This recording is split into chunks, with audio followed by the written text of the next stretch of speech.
Hola, soc Albert Villaró, escriptor, i m'agradaria parlar avui d'una de les peces que més m'ha impressionat de la col·lecció del museu.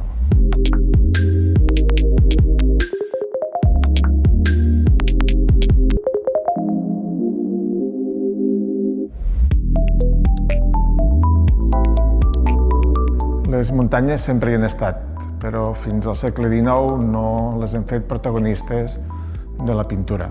Potser això no ha passat tant amb l'arquitectura, perquè té un caràcter com a més volumètric, més imitatiu. Què és una piràmide o un zigurat, sinó l'evocació d'una muntanya, el punt des d'on està la divinitat més a prop. Però per alguna estranya raó no ens vam atrevir, en el món occidental, a representar les muntanyes fins molt tard. Era ben diferent en la tradició artística oriental, primer a la Xina i després al Japó, que mentre aquí pintàvem Cristos en majestat, tetramorfos i apostolats, on la natura era purament simbòlica, sobretot en animals i decorativa, en plantes, els paisatgistes xinesos dibuixaven muntanyes abstractes, espais molt irreals com llocs de meditació.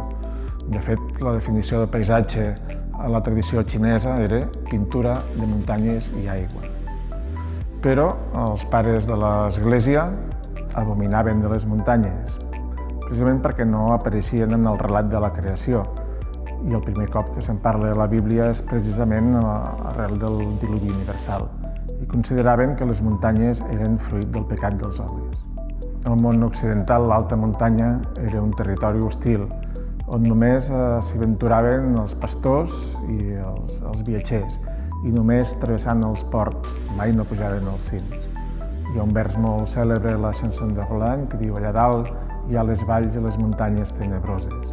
També recordem la cèlebre proesa de Petrarca, que va pujar al Ventó el 1336, aquella muntanya provençal que deia que era visible des de qualsevol lloc.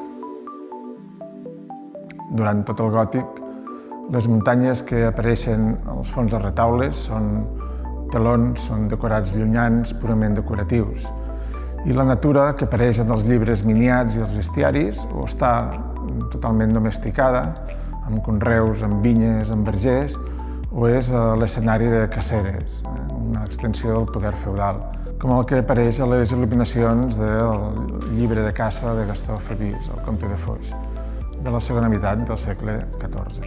Les muntanyes eren telons de fons, eren pantalles, eren al final de les pintures. Leonardo da Vinci va teoritzar sobre la gamma de colors, que havien de ser verds, blaus i grisos, que servien per representar la profunditat de les muntanyes. Recordem la Verge de les Roques o aquelles formes irreals de les muntanyes que hi ha al fons de la Gioconda. En canvi, Tiziano, que era del nord del Vèneto, terra de muntanya, va fer una representació molt més realista de les serralades i de la neu. El pas de molts artistes europeus cap a Itàlia, que havien de travessar els Alps, va provocar els primers intents d'una pintura del paisatge. I va ser Peter Bruegel el Vell un dels primers a pintar sèries de panoràmiques alpines cap a mitjan del segle XVI. Les primeres grans representacions del paisatge apareixen amb el pensament modern, en el temps del barroc, sobretot en els pintors flamencs.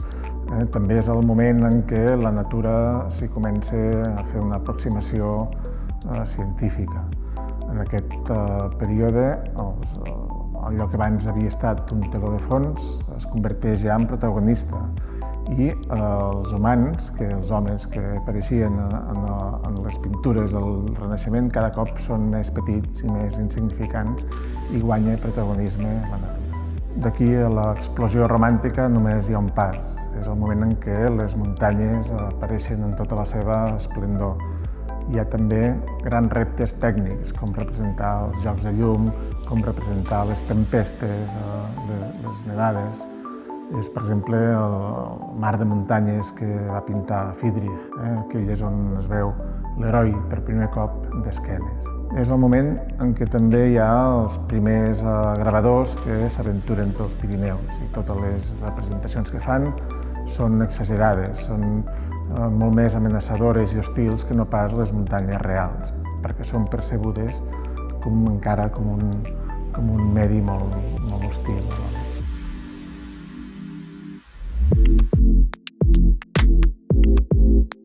La sèrie de paisatges que va pintar Jaume Morera a la fi del segle XIX a la Sierra de Guadarrama responen a un altre concepte. És una visió molt més realista de la muntanya, però que també amaga un repte tècnic considerable. Si una cosa és pintar les roques que són sòlides, que són eternes, aquí Jaume Morera ens pinta la neu, allò que és impossible de representar, perquè és volàtil, perquè es fon, perquè desapareix, perquè cada vegada que capta la llum la capta d'una manera diferent.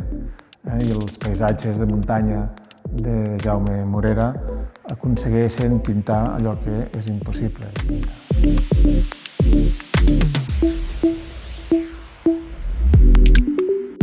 Bé, espero que després d'aquest recorregut que hem fet per la història de la representació de les muntanyes a la pintura occidental fins a culminar amb aquesta obra tan fenomenal del mestre Morera, doncs la pugueu disfrutar tant com l'he disfrutat jo.